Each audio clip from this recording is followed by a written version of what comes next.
रथी जो काव्य है रामधारी सिंह दिनकर की रचना है, उन्होंने कर्ण को मेन लीडर बताया महाभारत का, क्योंकि कर्ण जो था वो इतना मित्र भक्त था कि मित्र के कहने पे जब उनका वो सूत पुत्र कहलाते थे, है ना। हुआ क्या था कि कर्ण का जब जन्म हुआ था तो सूर्य देवता के आशीर्वाद से कुंती ने जन्म दिया था और वो कुमारी अवस्था में थी, मतलब उनका विवाह नहीं हुआ था। तो लोक लाज की वजह से इन्होंने क्या किया, इनको गंगा में फेंक दिया था, नदी में बहा दिया था, है ना। उसके बाद अधिरथ किसके पिता हैं? कर्ण के पिता का नाम है अधिरथ है और माता का नाम है राधा, है ना। इसलिए अधिरथ सुत बोलते हैं या राधे बोलते हैं कर्ण को, ठीक है। तो कर्ण के बारे में इन्होंने लिखा है, जब कर्ण की बहुत सारी जगह जगह पर अवहेलना होती है क्योंकि वो वहाँ योद्धा था, लेकिन क्योंकि शूद्र थे ये दोनों तो उनको बोला जाता था शूद्र पुत्र है ना, या सूद पुत्र बोलते थे। तो उसकी जगह जगह पे अपमान होता था धर्म उसकी वजह से, जात की वजह से। तो इसका अपमान का बदला लेने के लिए क्या करता है वो, लास्ट में हाथ मिलाना पड़ता है किससे?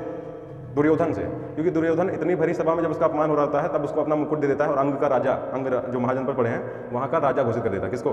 कर्ण को, है ना। तो वो मित्रता इतनी भयंकर निभाता है कि कृष्ण भगवान भी समझाने जाते हैं, उनकी माता भी समझाने जाती हैं, तो वो मानता नहीं है कि वो बोला कि जो आप सबने तो मुझे बहिष्कृत कर दिया था, लेकिन मेरा जो साथ दिया है वो दुर्योधन ने दिया है, और लास्ट टाइम अगर सब आ जाएं, खुद विष्णु जी आ जाएं, खुद कर्ण कृष्ण जी आ जाएं, तब भी मैं उनसे लड़ने के लिए तैयार हूँ, है ना। मैं पीछे नहीं हटूंगा, जो मेरा अपमान हुआ मैं उसका बदला लूंगा। आपके 5 पुत्र हैं, आप बोल रहे हैं कि मैं सबसे बड़ा पुत्र हूँ, और 5 पांडव हैं, अगर मैं मर गया तब भी 5 पांडव होंगे, और अर्जुन मर गया तब भी 5 पांडव ही रहेंगे, है ना। तो वही लिखा है, हो गया पूर्ण अज्ञातवास, पांडव लौटे वन से साहस, पावक में कनक सदृश तप के, वीरत्व लिए कुछ और प्रखर, नस नस में तेज प्रवाह लिए कुछ और नया उत्साह लिए, सच है विपत्ति जब आती है कायर को ही दहलाती है, सूरमा नहीं विचलित होते, क्षण एक नहीं धीरज खोते, विघ्नों को गले लगाते हैं, कांटों में राह बनाते हैं, मुख से न कभी उफ कहते हैं, संकट का चरण न कहते हैं, जो आ पड़ता सब सहते हैं, उद्योग नित रहते हैं, सूलों का मूल नसाने को बड़ खुद विपत्ति परछाने को, है कौन विघ्न ऐसा जग में, टिक सके वीर नर के मग में, और खम ठोक ठेलता है जब नर पर्वत के जाते, पाँव उखड़ मानव जब जोर लगाता है, पत्थर पानी बन जाता है, गुड़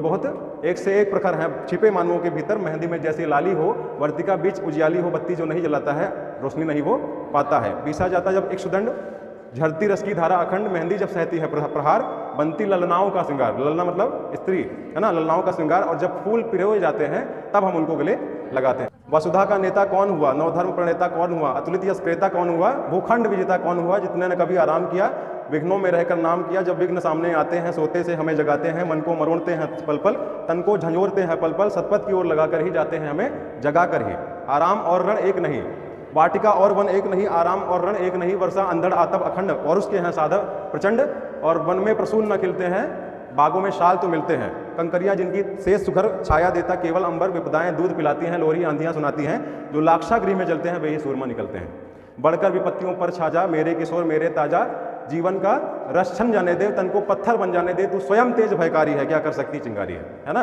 आगे क्या बोलते हैं, वर्षों तक वन में घूम घूम, बाधा विघ्नों को चूम चूम, सह धूप घाम पानी पत्थर, पांडव आए कुछ और निखर, सौभाग्य न सब कुछ सोता है, सौभाग्य न सब दिन सोता है, देखें आगे क्या होता है ना।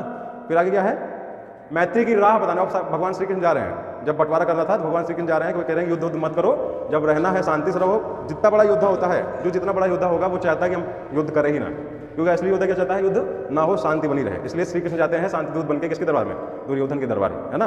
और दुर्योधन समझाते हैं भैया लड़ाई झगड़ा कुछ रखा नहीं है, आप ऐसा करो जो सही सही न्याय है, आधा राज आप ले लो, आधा दे दो पांडवों को, है ना। तो दुर्योधन कहता है तुम कौन हो वाले ये सब बताने वाले, तुम ज्यादा नेता बन रहे हो, हम तुम 5 गाँव के, पहले बोलते हैं आधा राज दो, फिर आगे बोलते हैं आधा नहीं दे पाते तो खाली 5 गांव दे दो, एक एक गांव सब लोग रह लेंगे, 5 पांडव, है ना।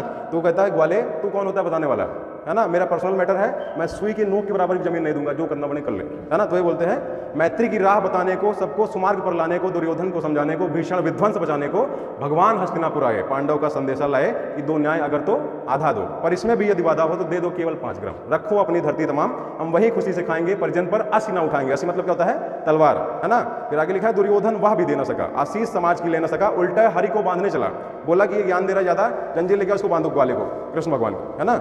उल्टे हरि को बांधने चला, जो था असाध्य साधने चला, जब नाश मनुष्य पर छाता है पहले विवेक मर जाता है ना। विनाश काले विपरीत बुद्धि, वही रामधारी सिंह दिनकर जी ने लिखा है, जब नाश मनुष्य पर छाता है पहले विवेक मर जाता है। अब क्या हुआ, जब विष्णु भगवान क्या हो गए, कुपित हुए, तो उन्होंने जब जैसे आप पढ़ते हैं भगवत गीता में, जब वो ज्ञान देने वाले होते हैं तब अपना विशाल रूप दिखाते हैं, उससे पहले एक बार दिखाते हैं दुर्योधन को, है ना, उस सभा में सबसे विशाल रूप खतरनाक वाला, है ना। तो क्या बोलते हैं, हरि ने भीषण हुंकार किया, अपना स्वरूप विकराल किया, डगमग डगमग दिग्गज डोले, भगवान कुपित होकर बोले, जंजीर बढ़ाकर साध इन्हें, हाँ हाँ दुर्योधन बांध मुझे, है ना, जंजीर बढ़ाओ और साधो। अब देखो कितना तुम ज्यादा बकैती कर रहे हो ना, आओ देखते हैं। तो जंजीर बढ़ाकर साध इन्हें मुझे, हाँ हाँ दुर्योधन बांध मुझे। यह देख गगन मुझ में लय है, यह देख पवन मुझ में लय है, मुझ में विलीन संकार सकल, मुझ में लय है संसार सकल।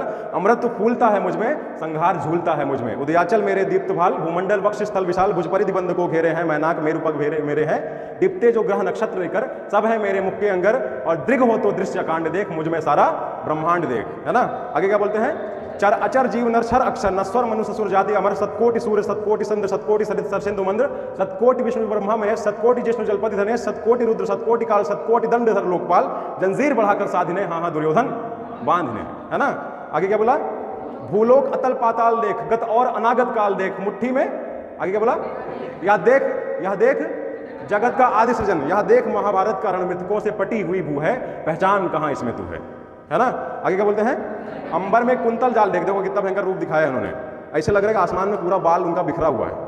अंबर में कुंतल, अंबर मतलब आसमान, कुंतल मतलब बाल, और बाल क्या बन चुका है, जाल बन चुका है। अंबर में कुंतल जाल देख, पद के नीचे पाताल देख, मुट्ठी में तीनों काल देख, मेरा स्वरूप विकराल देश। सब जन्म मुझे में पाते हैं, फिर लौट मुझे में आती है, जिह्वा से करती ज्वाल सघन, सांसों में पाता जन्म पवन पड़ जाती मेरी दृष्टि जिधर, हंसने लगती है सृष्टि उधर, मैं जब भी मूंदता हूँ लोचन, छा जाता चारों ओर मरण, बांधने मुझे तो आया है, जंजीर बड़ी क्या लाया है, अपना स्वरूप दिखाया हम कितने बड़े वाले, बड़ी जंजीर लेके आओ बांधने की, है ना। बांधने मुझे तो आया है, जंजीर बढ़ा क्या लाया है, यदि मुझे जब बांधना चाहे मन, पहले तो बांध अनंत गगन, सोने को साध न सकता है वो मुझे बांध कब सकता है। हितवचन नहीं तूने माना, ये है हितवचन नहीं तूने माना, मैत्री का मूल्य न पहचाना, तो ले अब मैं भी जाता हूँ। अब बोलना कि अब मीठा मीठा बोले तुम समझ नहीं पा रहे हो, अब देखा क्या होगा, है ना। अब पहले रिक्वेस्ट किए थे, अब धमकी दे रहे हैं। हित वचन नहीं तूने माना, मैत्री का मूल्य न पहचाना, तो ले अब मैं भी जाता हूं। अंतिम संकल्प से सुनाता हूं कि याचिका नहीं अब रण होगा, जीवन जय या कि मरण होगा। टकराएंगे नक्षत्र निकर, बरसेगी भू पर वाहनी प्रखर, पर शेष नाग का डोलेगा, विकराल काल मुंह खोलेगा दुर्योधन। रण ऐसा होगा फिर कभी नहीं जैसा होगा, वायस श्रृगाल सुख लूटेंगे, सौभाग्य मनुष्य के फूटेंगे, भाई पर भाई टूटेंगे, विस्माण बूंद से छूटेंगे, आखिर तू भूसाई होगा, हिंसा का पर दाई होगा। थे सभा सन्न सब लोग डरे, चुप थे या थे बेहोश पड़े। इतना जब देखा ना तो आधे ज्यादा लोग क्या हो गए, बेहोश हो गए, है ना। सुन के थी सभा सन्न सब लोग डरे, चुप थे या थे बेहोश पड़े, केवल दो नर नाग आते थे, धृतराष्ट्र विदुर सुख पाते थे कर जोड़ खड़े प्रभुति निर्भय, दोनों पुकारते थे जय जय, है ना। तो यहाँ तक क्या है, कृष्ण चेतावनी है ना।